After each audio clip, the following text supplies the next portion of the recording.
Herkese merhabalar. Bugün sizleri yine güzel bir saç ekim sonucuyla buluşturma günü. Bu videomuzda kulak burun boğaz uzmanı Doktor Abdullah Bey'in saç ekim süreci hakkında sizleri bilgilendireceğiz. Videomuzun tamamını sonuna kadar izlemenizi tavsiye ediyorum. Saç ekimi hakkında çok güzel bilgiler verilecek. O yüzden lütfen sonuna kadar dikkatlice dinleyin. Doktor Bey'in önceki halini hadi yaklaş bakalım. Öncesi hakkında birazcık bilgi verelim. Evet, Sayın Doktorumuzun saç ekimi yaptırmadan önceki görseli bu şekildeydi. Artık üst bölümde saçı yoktu. Bu kişi daha öncesinde, bizden önce bir saç ekimi yaptırmış ve saç ekimi sonrasındaki görseli bu şekilde oluşmuş. Üstten bakıldığında da burada görüyoruz. Buradaki eksiklikler neler? Çok dümdüz bir hat yapılmış. Sıralı böyle mısır tarlası gibi dediğimiz bir görüntü. O da bariz bir şekilde kendini gösteren bir durum oluşturmuş. Artı bu bölümde verimsizlik oluşmuş ve saçlar çıkmamış. Sanki iki bölümde saç çıkmış gibi. Üstten baktığımızda daha iyi anlıyoruz. O dönem yapılan saç ekimleri böyle çok bilinçli ve tecrübeli bir dağılımlar, tasarımlar çıkmıyordu. Gördüğünüz gibi küt bir şekilde bırakılmış, estetik olmayan, güzel olmayan bir durum. Tepe bölgesinde de hiç zaten işlem yapılmamış. Biz de bu kalan miktarlarla bu estetik olmayan görüntüyle alakalı Doktor Bey'e dedim ki bununla alakalı bir profesyonel dokunuş ve harika bir tasarım ihtiyacınız var hocam dedik. Sizleri kadromuzda doktorlarımızdan, sağlık personellerimiz dolu profesyonel bir ekibimizle hizmet verelim dedik. O da sağ olsun tecrübelerimizi, deneyimlerimizi bilerek kabul etti. Onunla bir yıl sonra biz neler yapmışız. Hadi bakalım izleyelim.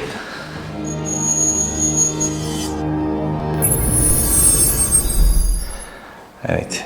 Daha önceki bu bölüm saç ekim öncesi, saç ekim yaptıktan sonraki anca yapılan bir alan ve şimdi sizlerle esas dokunuş sonrası tablomuz. Abdullah Hocam hoş geldiniz. Hoş bulduk. Nasılsınız? Teşekkür ederim. Hocam harika bir değişim. Yani televizyondaki fotoğrafa baktığımızda artık bu siz misiniz diyebiliyoruz. Evet. Beni önceki yıllarda görenler de ne oldu diyorlar. Evet. Evet. Şimdi hocam takipçilerimiz yakın çekimlerle ön hat doğallığımızı, çalışmalarımızdaki başarı oranını görmek için yakın çekimleri merak ediyorlar.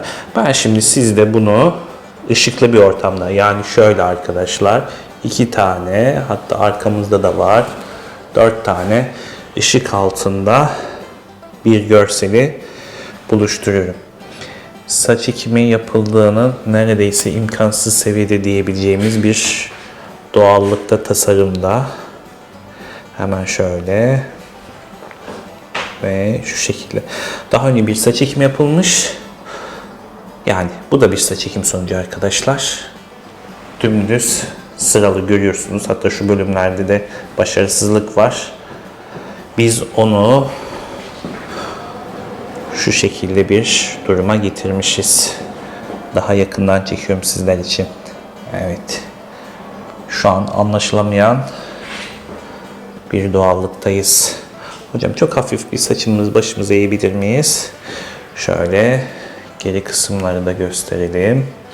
Işık vuruyor, telefon parlatıyor, biliyorsunuz telefon kameraları çok daha parlatıyor. Ama ona rağmen o dokunuşla çok iyi bir sevgi getirmiş. Bir de arkamızı dönebilir miyiz Sayın Hocam? Evet. Tepe tutar mı? Tepe iyi olur mu? Tepe başarısız olur diyorlar. Bunu nasıl çözeceğiz acaba? İşte arkadaşlar, tepe sonucu sizlere. Görüyorsunuz. Burada bomboş hiçbir saç olmayan bir tepe kısmımız var. Ama şimdi biz o tepeyi profesyonel ekibimizle ne duruma getirmişiz anlatmaya da çok fazla Bu gerek yok. resimde 2013. Evet. Şimdi yıl kaç hocam? 2016 2000. 15 Nisan. 2026 15 Nisan. 13 yıl sonra. Evet. Bana dönebilirsiniz hocam. Evet. Şöyle bakıyoruz. Ve görsel ifade daha genç ve daha dinamik bir durumdayız. Kesinlikle. Evet, bugün sizleri kulak burun boğaz uzmanı Doktor Abdullah Günen Bey ile buluşturma günüydü. Ondaki saç ekim sonrası kavuştuğu görseli göstermiş bulunduk. Nelere dikkat ettik? Doğallığımıza, başarı oranının daha yüksek olmasına, ekilmeyen bölgelerde de, tepe bölgesinde de başarı nasıl elde edildiğine. Siz de kendinizle alakalı bilgilendirme istiyorsanız nasıl bir çalışma olabileceği hakkında bizlere başınızın önden, üstten, yanlardan ve arkadan fotoğraflarını bu aşağıda görmüş olduğunuz WhatsApp numaramıza göndermesi dahilinde bilgilendirmeleriniz yapılacaktır. Şimdi saç ekimi sürecinde Doktor Bey'in bu konu hakkındaki uzman görüşlerini, uzman düşüncelerini dinleyeceğiz. Videoyu lütfen sonuna kadar dinleyin. Sizler için çok bilgilendirici açıklamalar ve anlatılar olacak. Hadi şimdi bakalım sohbetimize geçelim.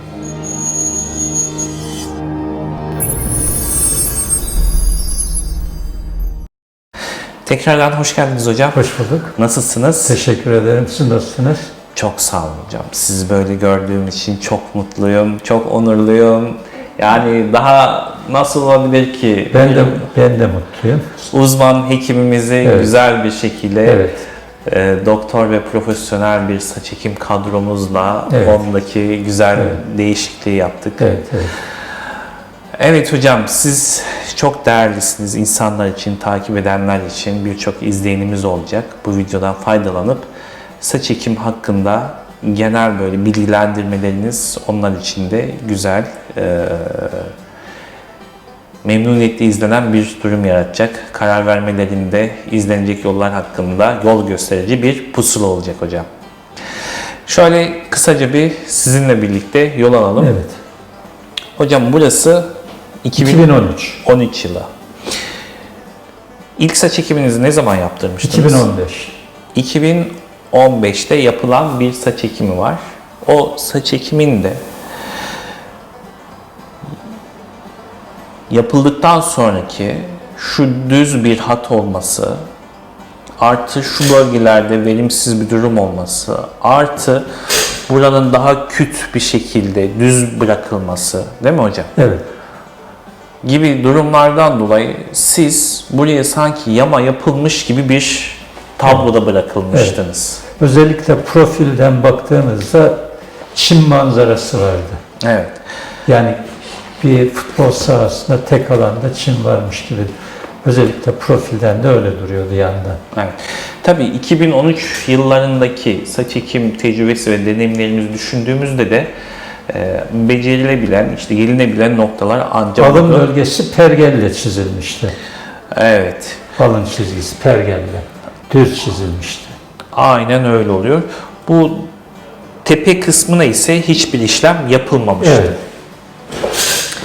Şimdi hastanemizin kulak burun boğaz uzmanı kendisi, uzman doktor Abdullah Günen ismi. Her karşılaştığımızda hocamızla, hocam sizle de bizler bir dokunuş yapabilir miyiz? Gelin şurada bir işlemlerimizi yapalım. Çok sayıdaki hastalarımızın sonuçlarını gördükçe Abdullah hocam da karar verdi. Madem öyle diyorsun İbrahim dedi, hadi dedi bir de dedi hastanemizin hep birlikte olan profesyonel saç ekim ekibi, doktor ve sağlık personellerinden ulaşan onlara güvenerek bizi tercih etti. Evet hocam, saç ekimde ilk günden itibaren şöyle insanlara bir uzman profesyonel olarak anlatmanızı rica edeceğim. Aşama aşama öncelikle doktorumuz tarafından kontrol edildiniz. Plastik cerrahımız tarafından. Onunla alakalı size gerekli tahlil ve konsültasyonlar istedi, değerlendirmelerini yaptı. Bunları hepsini sonra Bizler destek olarak neler yapılabileceği hakkında görüşlerimizi bildirdik.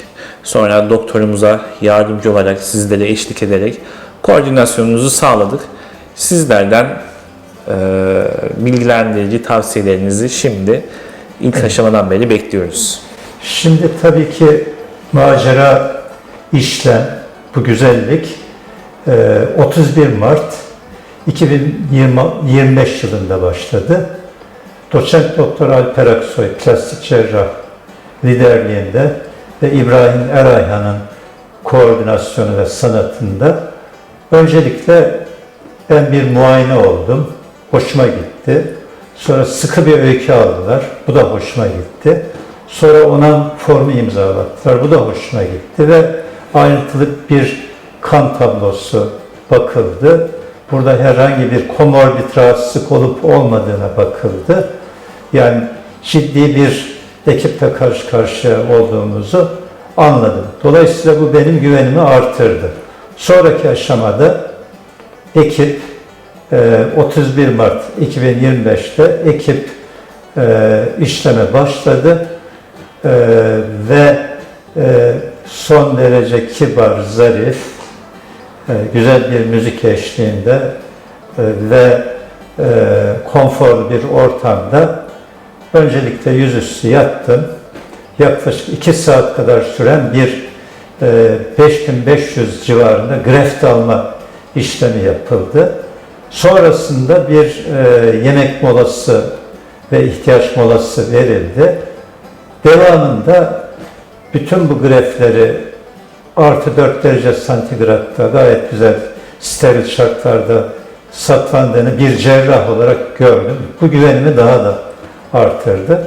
Sonrasında benim 5500 alınmış grefte ilave olarak ona 5500 tane uygun yatak hazırlandı. Yani 5500 tane alındı. Bir 5500'e yatak etti 11.000. Sonrasında da tam 5500 tane saç kökü büyük bir başarıyla yerlerine yerleştirildi. Ne yaptı? 16.500 işlem. Yani bir günde yaklaşık 8 saat süren bir zamanda lokal anesteziyle, müzik eşliğinde. Elbette ki biraz zorluk oluyor mu? Yani hareket etmeden yatmak biraz etkiliyor ama zahmetsiz de rahmet olmuyor. Ve akşam saatlerinde bu bitti. Pansumanımı yaptılar, eve gittim. Ertesi gün kontrole çağırdılar. Ertesi gün pansumanım yapıldı, işler yolunda gitti. 3 gün sonra bir daha çağırdılar. Bakım yapıldı. Söylenilen aşamada saçma yıkama yaptılar. Ben sonrasında basınçlı oksijen tedavisine girdim. Basınçlı oksijen tedavisini birazcık detaylandırabilir misiniz hocam? Evet. Hiperbarik oksijen tedavisi deniliyor. Ne işe yarıyor bu hocam? Neticede doku nakli yapılıyor. Yani bir tane saç ünitesi, saç folikülü bunun orada alındığı yerde yaşayabilmesi için daha iyi oksijenizasyonu oluyor. Bunun burada faydası olduğu kanaatindeyim. Bunun dışında sigara içmiyorum. İçmemek de başarıyı artırıyor. İlave olarak ben bir balık kürü yaptım. Yani haftada 3 ay süreyle 3 ila 5 gün sardalya ızgara balığı yedim. Gıdalarıma dikkat ettim. Banyolarda verilen talimatlara uydum. Ve şunları da biliyordum. Yani bu %90-95 başarılı bir işlemdir. En yüksek başarı oranıdır bu. %90-95. Yani %100 diye bir şey yoktur. Bir kere ben bunu bilerek girdim. Çünkü benim yaptığım ameliyatlarda da başarı oranımız en yüksek %90-95'tir. Burada ben de bu başarı oranı %100 olduğunu düşünüyorum. Şimdi biraz sabırlı olmak gerekiyor. En çok sorulan sorular, merak edilen sorulardan birisi, efendim tepe dolmuyor, tepe olmuyor. Videolarda da görüleceği gibi önceki saç ekimimde tepem boştu benim. Orada görülüyor. Fakat sonraki aşamada bu yapılan saç ekimiyle bu tepe doldu. Kaç yaşındaydınız hocam bu işlem Bu yapıldı? işlem yapıldığında 68 yaşındaydım. Şimdi 69 yaşındayım. 13 yıl evvel beni gören hastalarım şimdi geldiğinde sizde bir değişiklik var, sanki gençleşmişsiniz gibi diyorlar. Neden diyorlar? Ben de diyorum ihtiyacı olanlara bunun sırrı bizim binadaki 4. katta bu hekimiyle, çalışanlarıyla, son derece başarılı, zarif, kibar insanlarıyla bir ekibin eseri olduğunu onlara anlatıyorum. Ama tam sonuç için bir yıllık bir süre ve bir yıllık sabır gerekiyor. Ben şu anda tam bir yıl 14 gün, 15 gün olmuş oldu. Gelinen sonuçtan ben çok memnunum. Evet hocam, çok güzel konuştunuz. Ağzınıza sağlık. İnsanlar için bilgilendirici şeyler oldu. Şunu söyleyelim hocam. Bir saç ekiminden insanlar korkmalı mı? Bunun bir hayati tehlikesi hangi seviyededir? Hangi aşamalarda bu cerrahi yapılmamalıdır? Hangi aşamalarda yapılabilir? Hani yaş skalası olarak 20 yaşından artık sınır yok. 75 Evet. yaşında dahi işlemini gerçekleştirdiğimiz insanlar var. Ama bunun karar vermeleri için birazcık daha açmak istiyorum. Hangi hastalıklar bunun için uygun olmayabilir? Öncelikle böyle bir şeyle bununla başlayalım hocam. Şimdi Hayati tehlikesi var mıdır? Problem olabilecek, karar vermede sıkıntılı olan tablolar, hastalıklar nelerdir hocam? Evet, bölümün başındaki doçent doktor Alper Aksoy ve bu sanatı uygulayan İbrahim Erayhan ve ekip hasta seçiminde çok hassaslar. Evvela öykü alıyorlar. Kronik bir cilt hastalığı var mı? Aktif bir hastalık var mı? Şeker hastalığı var mı? Hipertansiyon var mı? Kalp hastalığı var mı? Epilepsi yani SARA hastalığı var mı? Bunları sıkı bir öykü alıyorlar. Kullandığımız ilaçları soruyorlar. İlaçları düzenliyorlar.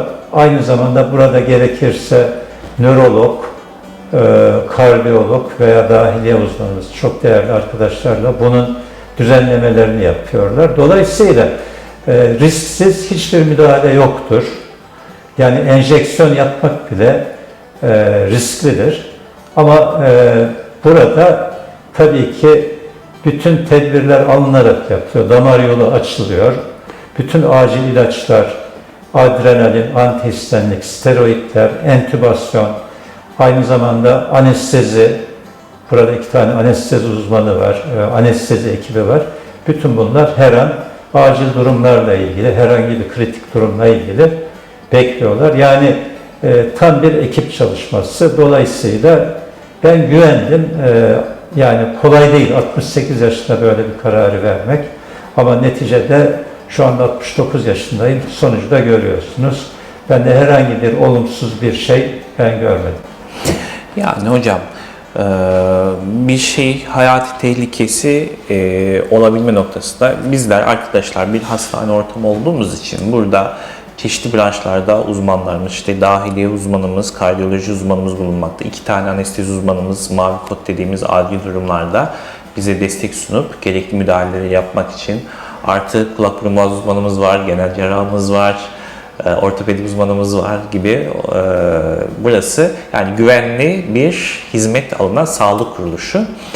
Artı buradaki saç ekimi sürecinde yapılan müdahaleler kısmı bir hayati organımıza, bizim yaşamsal olarak büyük bir damar sistemimize zarar verip bizde bir sekel ya da hayati zorla oluşturacak bir uygulama değil hocam. Yani çok minimal seviyede genel geçer kurallarla değerlendirebileceğimiz bir durum nedir? Bir alerjimiz gelişirse ona da dediğiniz damar yolunu açıp gerekli bir şeyde müdahale edebilmeyi de hazır bulunduruyoruz. Yapılan uygulamalar açısından bir hayati tehlike arz eder mi saç ekimi süreci? Evet, şimdi gelelim hayati bir komplikasyon olabilir mi? Neticede ben 68 yaş grubundayım. Yaş itibariyle risk grubundayım. Ben en ufak bir sıkıntıya maruz kalmadım. Kaldı ki bu bir kalp müdahalesi değil, karın açmak değil, göğüs açmak değil, beyin açmak değil, kafa cildine yapılan, lokal anesteziyle yapılan bir müdahale. Dolayısıyla öncesinde ve sonrasında gerekli ilaçlar da veriliyor. Müdahale yapıldıktan sonra antibiyotiği veriliyor. Steril şartlarda çalışılıyor. Dolayısıyla ben bir cerrah olarak, ameliyat yapan birisi olarak ortamın steril, güvenilir ve kafa cildinde sınırlı bir alanda olduğundan dolayı kafa içiyle veya genel vücut sistemiyle ilgili bir ciddi komplikasyon durumu olduğunu düşünmedim. Düşünsem zaten yaptırmazdım kendime. Belli bir yaşın üzerinde olan birisi olarak çok da iyi sonuç aldım ve memnunum. Evet hocam. Teşekkürler. Hangi hastalıklarda mesela saç ekimi yapmak cerrahi olarak riskli diyebiliriz? Hani bypasslı hastalar, stentli hastalar olabiliyor. İşte biraz önce epileptik öyküsü olan insanlarda bahsettik. Evet. Ya da sizin kendiniz de cerrahi işlemler yaptığı için hocamız, siz de cerrahi işlemler yapınca sıkıntı yaşayabileceğiniz ikincil hastalığı olan insanlar hakkında da onların dikkat etmeleri gerektiği durumlarda bir özetleme şansınız olur mu hocam? Şimdi tabii kafa cildinde kronik bir cilt hastalığı varsa, devam eden aktif bir hastalık varsa, epilepsi ilacı kullanıyorsa, epilepsi varsa, yani bunların tedbiri alınarak nöroloji uzmanı tarafından ilaçları regüle edilerek yapılabilir. Kalp damar hastalığı varsa, bypass varsa, kalbinde stent varsa, kan sulandırıcı kullanıyorsa, aspirin kullanıyorsa bunlar zamanında regüle ediliyor. Bunlarla ilgili tedbirler alınarak bunlar yapılabiliyor. Ama özellikle regüle olmayan, yani kontrol altında olmayan diyabet hastalarında ya da böbrek yetmezliği olan hastalarda, kronik diğer organ yetmezliği olan hastalarda, karaciğer yetmezliği olan hastalarda tabii ki çok dikkatli olmak lazım. Böyle durumlarda ilgili branş hekimi, ki burada var zaten, onların görüşü alındıktan sonra bu işe girmek lazım. Evet, çok teşekkür ederim.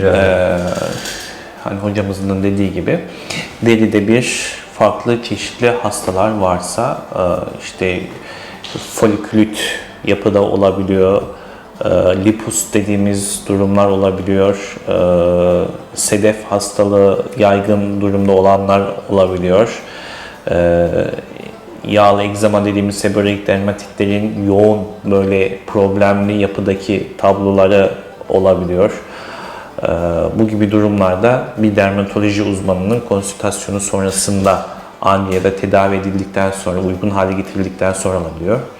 Artık kalp rahatsızlıklarıyla alakalı stentli olan, damar açma noktasında hala belli oranda tıkanıklıklar olan ya da bypass yapılmış insanlarda mutlaka ve mutlaka kardiyoloji uzmanımız tarafından konsülte edilip gerekli değerlendirmeler yapılıp saç ekimi yapılmasında sakınca yoktur yazısı aldıktan ve bununla alakalı belirtecekleri durumları, uygulamaları, tedavileri yönettikten sonra alabiliyoruz. Çünkü biz bir hastane ortamında doktorlarımızla birlikte profesyonel bir ekip eşliğinde saç ekim süreçlerimizi yönetiyoruz.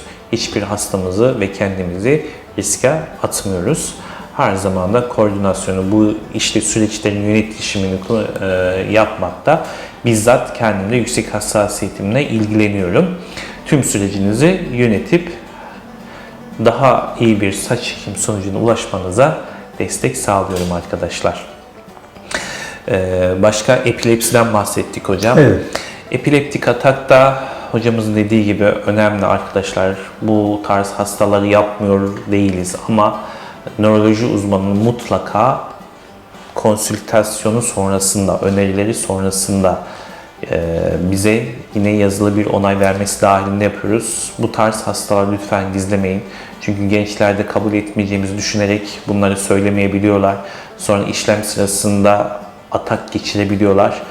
Bu atakların multi dediğimiz, ard arda tekrar tekrar yaşanabilen bir duruma gelme durumu söz konusu. O yüzden lütfen saç ekiminin hayati bir organa müdahale etmediğimiz için bir hayati tehlikesi yok denecek seviyede diyebiliyoruz. Lakin ikincil hastalıklar saç ekimi sürecinde sizleri problemli bir duruma getirebilir. Bu sebeple bir sağlık kuruluşu içerisinde herhangi yaşanabilecek bir olumsuzluk durumda size müdahale edebilecek çeşitli branşlardaki doktorları bulunduran bir yer seçmeniz önemli bir konudur. Lütfen bu detayı unutmayın. Her ne kadar hayati tehlike yok desek de maalesef ki işte bir takım reaksiyonlar, bize söylenmeyen durumlar ya da ben bunu geçti sandıydım İbrahim Bey diyebiliyor.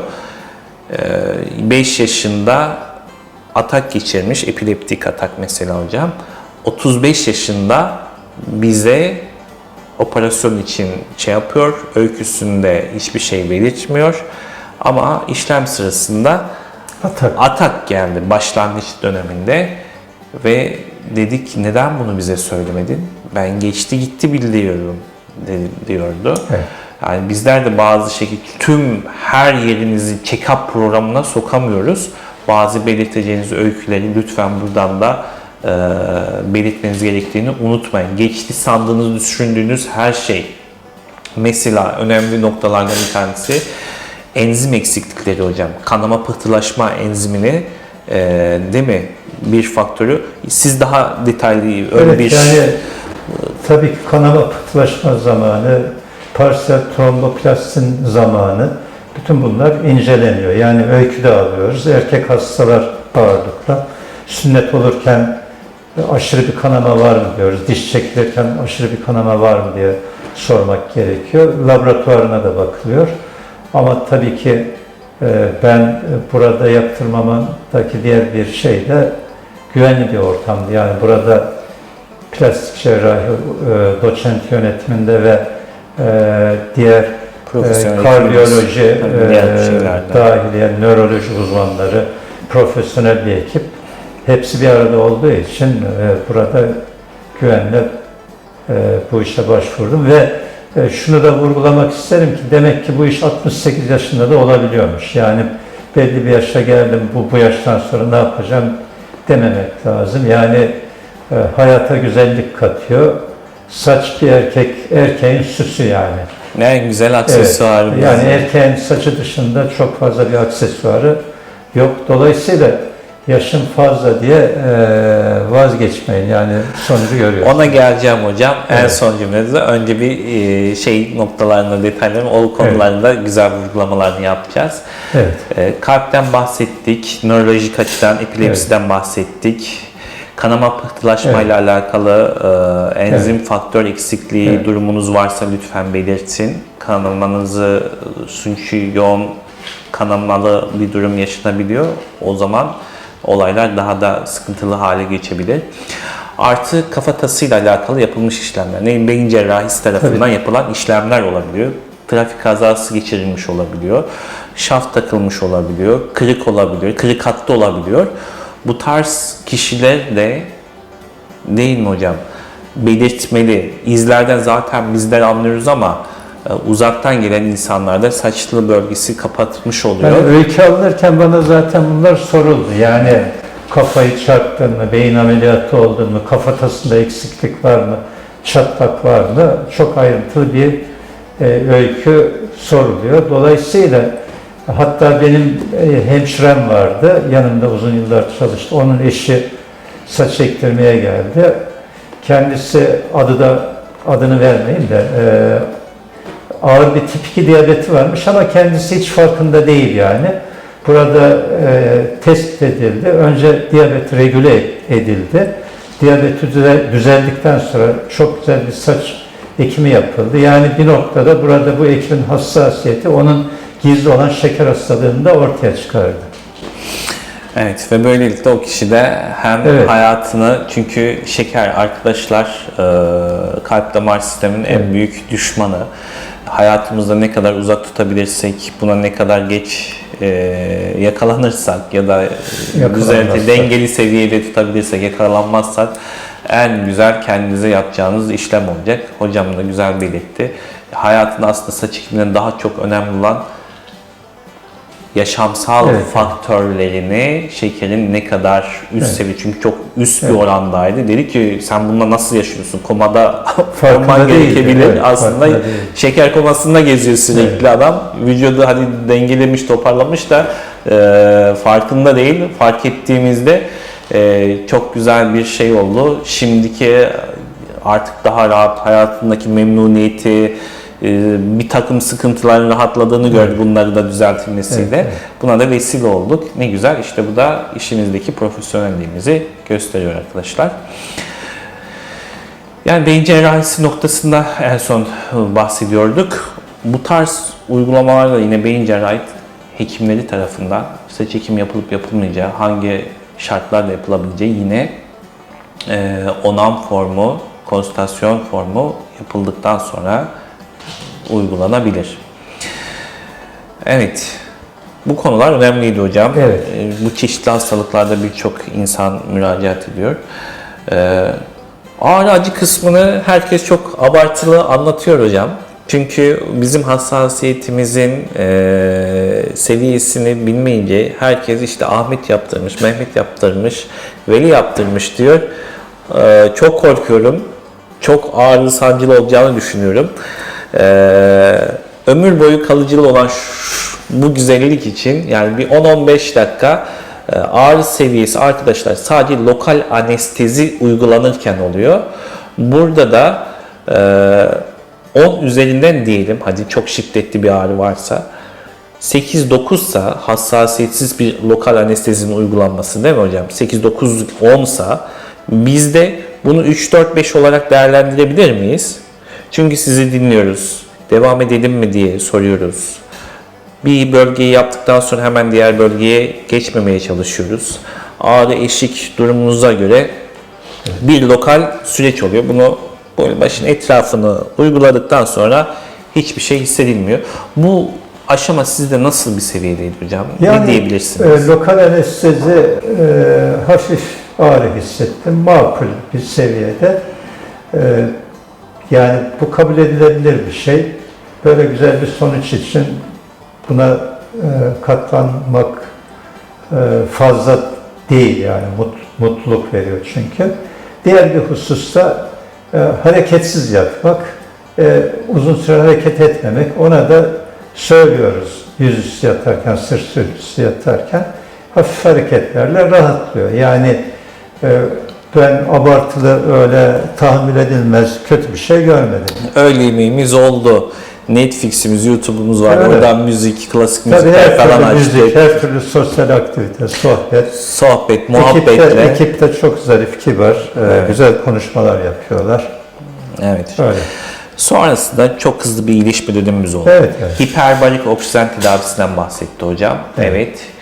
Bölgenin en büyük ihtiyacı oksijenlenmedir. Evet. Bu konuda da bu tarz desteklerle daha iyi bir Evet. sonuca evrilebiliyoruz.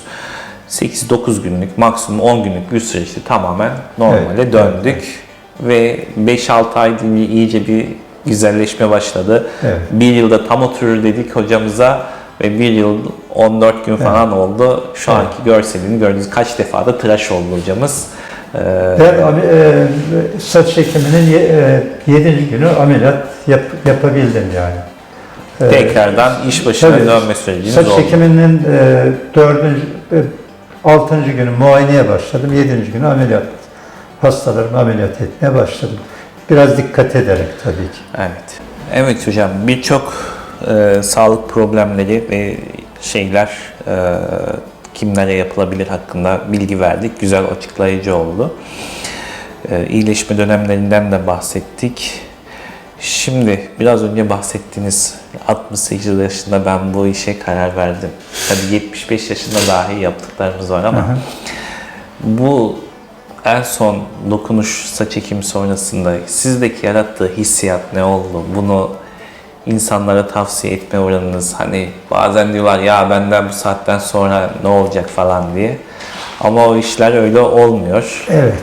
Çok daha yani kalbimiz attığı sürece, bu kan damarlarımıza dolaştığı sürece heves ve istekler bitmiyor. Her zaman yaşamdaki umutlarımız, heyecanlarımız devam ediyor. Sizden de bu konudaki hassasiyet noktalarınızı dinleyelim hocam. İnsanlara tavsiyenizi dinliyoruz. Gönül kocamaz. Gönül kendini hep Evet. 15-16 yaşında zanneder. Dolayısıyla kaç yaşında olursa olsun yapılabilir. Ben 68 yaşında yaptırdım, memnunum. Demek ki olabiliyormuş. Tavsiye ederim.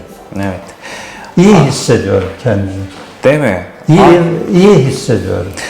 Normaldeki şu pozisyondayken, şu durumdayken aynaya baktığınızdaki günlük hayat enerjinizle şu anki arasında daha tamamlanmış bir duruma geçmenin mutlaka farklılıkları vardır. Mutluluk var. Yani kişi kendini iyi hissediyor. Ben de kendimi iyi hissediyorum. Tavsiye ediyorum yani yaptırmayı, yapmayı. Evet. Görselimiz ne kadar iyi, ne kadar dinamik ve bizi mutlu edebilecek artılar varsa onlar hayatımıza katıldığında daha güler yüzlü, daha heyecanlı, girişken ve sosyal bir insan haline dönüyoruz. Evet, kesinlikle olumlu yönde. Her ne kadar kendimizi mutluyuz, sıkıntı görmüyoruz diye düşünsek de ben de bir saç ekimi yaptırmış birisi olarak ta ki saçlarımı kavuşana kadar kendimi avuttuğumu anlıyorum. Çünkü artık telefonumdaki fotoğraf kareleri daha fazla resim çekinebilmişim. İnsanlarla ilişkilerimde daha samimi ve sıcakkanlı olabildiğimi, onlarla diyaloğa geçmeye çalışan bir durumda olduğumu hissediyorum. Bir şeyler yapmadaki hadi oraya da gezelim, hadi buraya da gezelim deme seviyem artmış. Aslında bastırılmış bir duygumuz var. Bu bir hani lüks değil aslında arkadaşlar. Yani bu bir psikosağlığın da tedavisi diyebilir miyiz hocam? Diyebiliriz. Çünkü yani kendimi daha genç hissediyorum. İşte bu. Sözün özü yani. Gönül kocamıyor. Gönül kendini hep 15-16 yaşında zannediyor. Evet. Ruh genç kalıyor ama beden yaşa bağlı, yaş almaya bağlı değişiklikler oluyor. Ama bununla alakalı yapılabilecek şeyler var. Yapılınca da çok güzel olduğunu ben bizatihi kendi üzerimde yaşadım. Evet. Umarım herkes için beğendiği, severek izleyeceği bir video olmuştur. Destekleriniz için çok teşekkür ederim. Ben teşekkür ederim. İnsanlar için karar verme noktasında saç ekimi nedir, neden yaptırmalıyız ya da yapılınca neler oluyor sorularının birçok cevabını burada sayenizde vermiş olduk. Şöyle, dünyada saç ekiminde Türkiye en başarılı. Evet. Dünyada 3 saç ekiminden birisi Türkiye'de yapılıyor. Türk saç ekimi ekiplerine güvenmekte fayda var. Yurt dışında da zaten çok tanınıyorlar. Yani dünyada Türkiye saç ekimi konusunda en iyi. Evet, ülkemiz saç ekim hizmetleri noktasında dünyada bir numaralı seviyede. Zaten her yerde görüyorsunuz. En son İspanyollar yine Turkish Hairline diye bir takım şeyler, filmler falan yarattı. Esprileri döndü. Instagram'da, işte TikTok'larda falan çok güzel şeyler, ambiyanslar oldu. Tanınıyoruz, biliniyoruz. Saç ekimi camiasında profesyonel ekiplerle hizmet vermenin onur ve gurur içerisindeyiz. Türkiye'mizi de böyle temsil ettiğimiz için çok güzel mutluluklar içerisindeyim. Birçok uzman doktor ekibimiz camiasının da tercih edilen olarak mutluyuz, onurluyuz. Sizler de bu şekilde bir hizmet noktasında bilgi almak istediğinizde yapmanız gereken çok basit. Başınızın önden, üstten, yanlarını ve arkasını görebileceğimiz fotoğraflarınızı bu aşağıda görmüş olduğunuz WhatsApp numaramıza göndermesi dahilinde gerekli bilgilendirmeleriniz yapılacaktır. Tekrar teşekkür ederim hocam. Ben teşekkür ederim. Herkesin beğenerek, severek izlediği bir video olmuştur. Bilgilendirici bir video olmuştur. Herkese hayal ettiği saçlarına kavuşmasını diliyorum. Sağlıkla kalın, hoşça kalın.